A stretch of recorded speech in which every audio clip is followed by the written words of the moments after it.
All right, hello YouTube. This is the long promised and finally delivered UFO story from when I was a younger fella. This would have been in the 70s, early 70s, I believe. Dates are beyond me at this point, but things are not beyond me. So, if you're squeamish, you don't want to hear this story. It's a very scary story. It scared the living daylights out of me and my friend at the time, at any rate. Alright.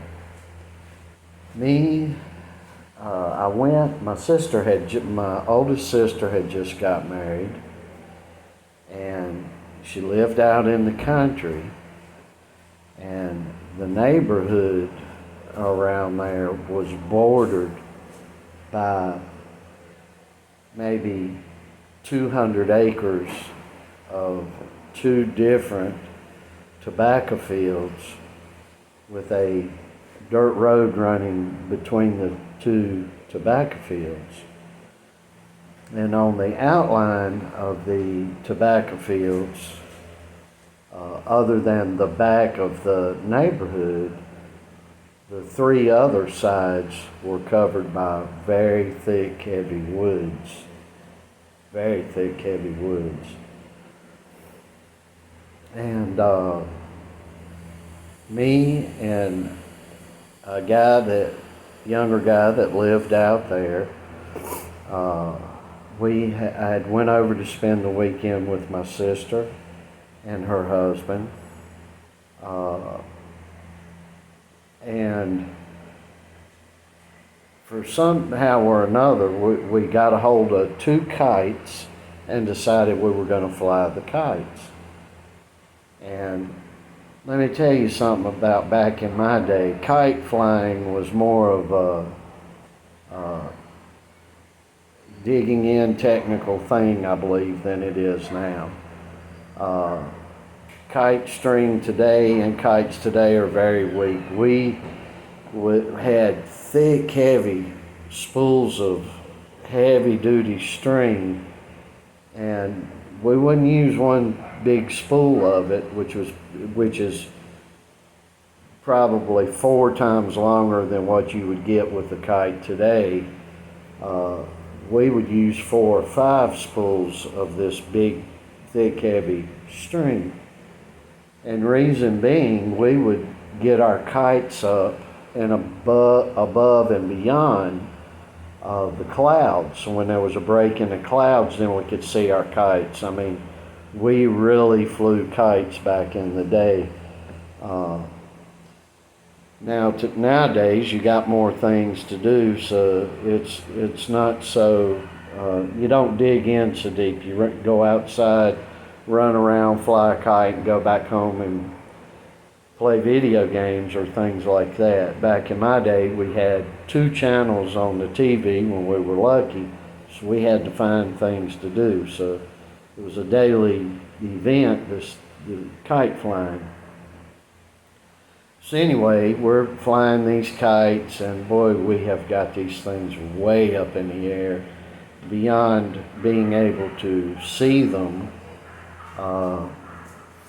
And it starts getting dark, so we know we need to reel the kites back in. So we start, here's Rocky getting out with the neighborhood. Come in here, Rocky. So anyway, we start reeling these kites back in, and we get them reeled in, and we leave and we go home, but we made a mistake.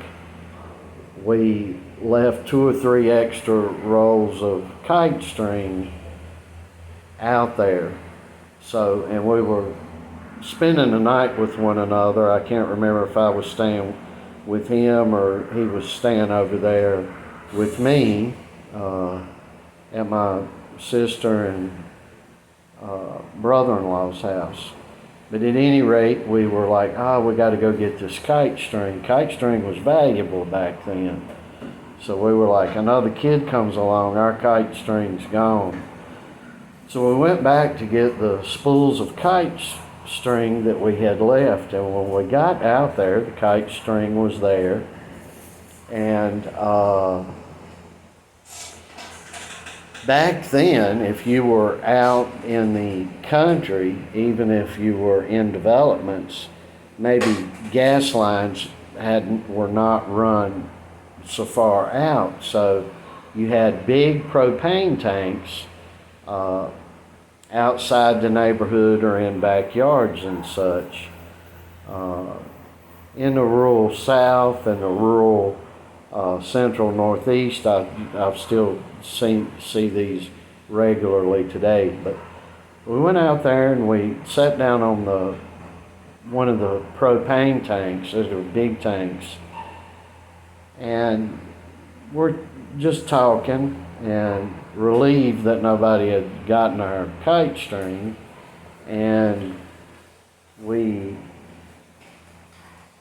look up and we see something that almost looks like the only thing I would know to really relate it to would be if you shot off a boat flare, and as the boat flare's kind of burning out as it's coming down. And this thing looked like that, but it was at an angle coming like this.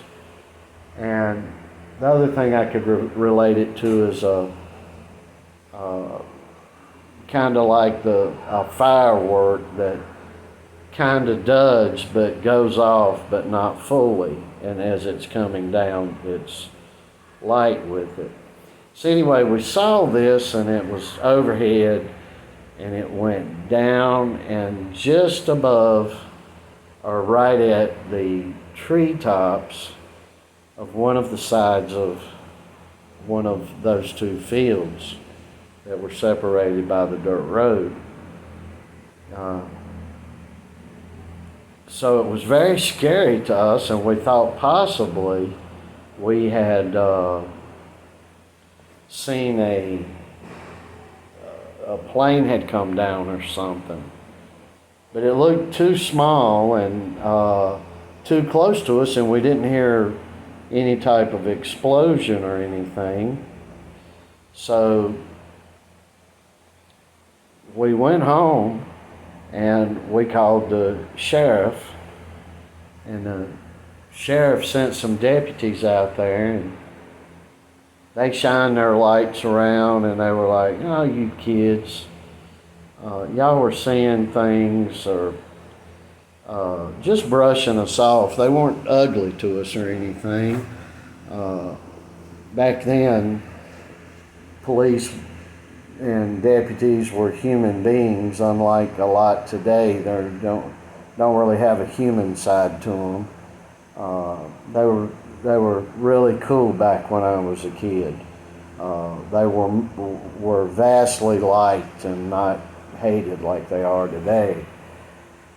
But anyway, they brushed us off, and I said, "You boys get on up in the house and quit worrying about this mess. There's nothing out there. It'd be smoking, and we're not going down there and crossing this tobacco field. There's snakes and blah, blah." And so early that morning, we get up and we start to eating some cereal for breakfast.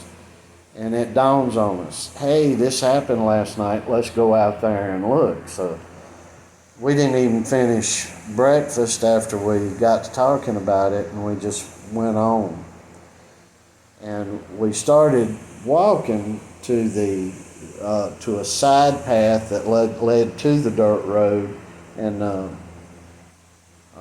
one of the tobacco fields was on the other side, and that's where it was, going down in that tree line. And so we got there, and we got to looking up, and we could immediately see what looked exactly like if trees had been topped off. And when I say topped off, I mean like if a tree service came down to shorten a tree, and the tops of the trees were cut at an angle, and these would have been pine trees and well, predominantly pine trees. I don't know what all the trees were, but I know that there's a lot of pine trees out there. So it was almost as if somebody had went up and cut at an angle with a perfect cut the top of these pine trees off. And the first thing I said to my friend, I said, looks like somebody's went to the top of these pine trees and tried to get Christmas trees. But of course it was nowhere near Christmas time. And so anyway, it was just very weird to us, but that was the thing that come to my mind. Is, looks like somebody scaled these pine trees, and these pine trees were like Georgia pines. They were very, very tall, 4, 5, 6, 7 stories tall. I mean, well, I don't, 5 or 6 stories tall, I would suppose. They were big, tall trees. And so, you know, as a kid, that's what I was thinking, but I now know nobody scaled these pine trees and cut the tops of them off. So we got closer and we got closer, and there was some burning going on back in there. And burning smell, and it was smelling like, I don't know, just different. Trying to remember back, it probably was smelling like burning rubber or plastics, and kind of like an electrical burn, if you've, which I am very familiar with. The sleeve on an electric copper wiring when it burns off. So it had that kind of a smell, and there was a wood smell to it and such. So immediately we're thinking, did a plane come down and just hit the top? But how did the trees get cut at a perfect angle? You know, they were all cut at just a side angle there. I don't know the degree of the cut, but you know, just a weird cut at the top of these trees, and they were fresh. You could see the white of where the trees were cut. And we came home and we called the sheriff's department again, and they were like, "Oh gosh!" And I'll never forget the lady answered the phone, and back then it was a little different. You didn't have 911 dispatch and all this mess. The lady answered the phone, and she was like, "Son, yeah, they the night shift said you kids were out there messing around and there wasn't nothing to it." And we were like, "Well, you need to come on back out here because something's burning and the tops of the trees are cut." And we described how they were cut. So some deputies come out there, and we walked them down to where they were at, and they said, "Kids, go on back." And we went on back, and then more sheriff's department cars came, and then there were some cars that were not marked, but they were dark blue.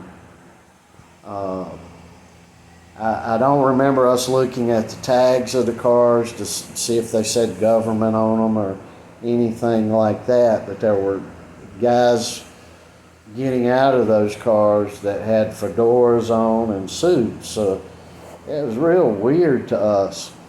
But of course, back then, the men in black, nobody was talking about that. Nobody was talking about, or at least we didn't know at that time, any suppression of any information or anything like that. We went on back to the house, and the sheriff one of the deputies, or several of them, had came up there and they knocked and they were like, "Boys, don't go down there in those woods right now. It's very dangerous. Something crashed out there. You were right. Thank you, boys. But nobody got hurt. Everything's good, but there's still dangerous stuff out there and you could get yourself killed. So don't go down there no more."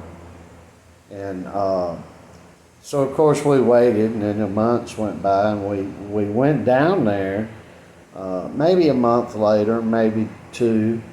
And, you know, one day we're out doing something. We're like, "Hey, we're going to go check that out." And we went down there to check it out. And right in the middle of just maybe 25, 35 yards in where those trees were, the tops of those trees were off, we went in there and there was just a perfectly clear spot. No trees, no nothing, but you could tell something had burned. And just a really weird experience that now or for many, many decades as an adult, I've looked back on to some younger years that and no answers to it, and nothing coming of it, and just nothing ado about nothing. And but I remember we were saying, yeah, we believe a UFO crashed, you know, foreign spaceship or something. And we never bought into the fact that a plane crashed because we didn't hear nothing, no crash. And it was just weird, and in reality, it looked too small, whatever it was, to be a plane. So maybe it was a meteor or something, but meteors don't come down so slow, and meteors don't